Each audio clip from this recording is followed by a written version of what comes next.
ఎల్లమ్మ తల్లి దయ వల్ల అందరూ బాగుండాలి. ఒక మాట అయితే చెప్తాను దేవుడి గురించి. ఏంటి దేవుడి గురించి నీకేం తెలుసా అని మాత్రం అనుకోకండి. నాకు తెలిసినంత వరకు ఒక మంచి మాట అంతే. అమ్మవారు అంటదంట, పట్టును నేను ఇచ్చిన పట్టు చీర నాకు ఇస్తావా,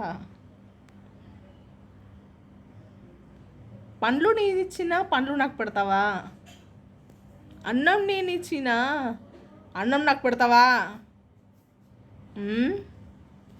అదే 10 మందికి పెట్టు, నేను నీ వెనక ఉంటా, నీ వెనక నేను నడిపిస్తా అని అంటది. జనాలు ఏం చేస్తారో తెలుసా? పండ్లు పెడతారు, చీరలు పెడతారు, అమ్మవారిని అలంకరిస్తారు. అమ్మవారు అవన్నీ ఏమీ అడగదండి. ఒక్కసారి 10 మందికి అన్నం పెట్టి చూడండి.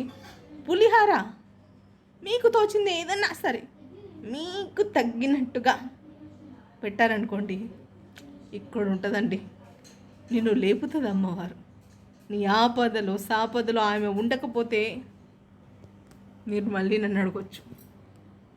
మా ఇంట్లో ఎల్లమ్మ ఉంది, నాకు తెలుస్తుంది.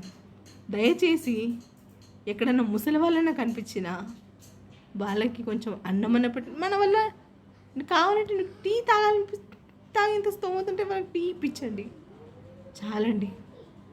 కానీ ఆమె కోరుకునేది ఇదే. కానీ జనాలు మారండి.